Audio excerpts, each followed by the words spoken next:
This neighborhood was the epicenter of riots and protests after Michael Brown was killed by a Ferguson police officer in 2014. Mayor James Knoll says the community is still healing. I would hope that people will start to have confidence both in their police department and in their city government again. In Ferguson, our investigation will assess the police department's use of force, including deadly force. That confidence was shattered after the Justice Department found the mostly white Ferguson Police Department systematically engaged in racial profiling and excessive use of force against blacks. So what do we have going on? Ferguson Police Chief Delrish Moss was hired in 2016. He's leading the department through reforms agreed to with the federal government. What my hope is going forward, and that is actually to have people perceive the police in Ferguson differently. And that has a lot to do with community engagement.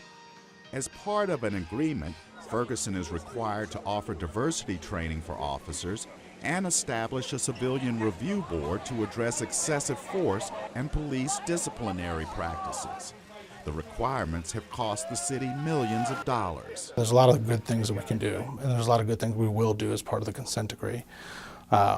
Are they putting a burden on the city that's difficult? Absolutely. I mean, it's definitely a burden that that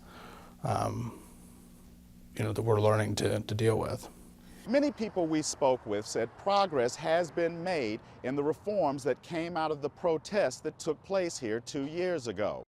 I think people see that that the city, the police department is pushing forward. Councilman Bell. After the unrest, lawyer Wesley Bell decided to run and was elected to the Ferguson City Council in 2015. Since then, he's pressed for a community policing program.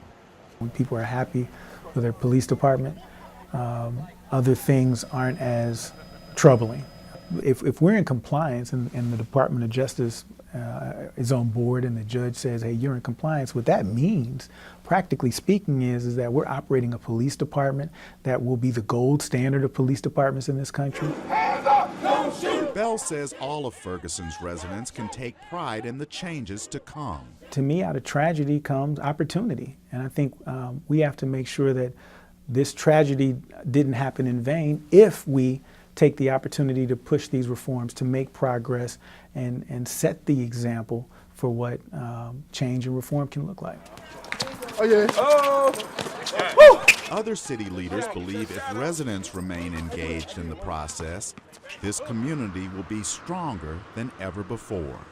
Chris Simkins, VOA News, Ferguson, Missouri.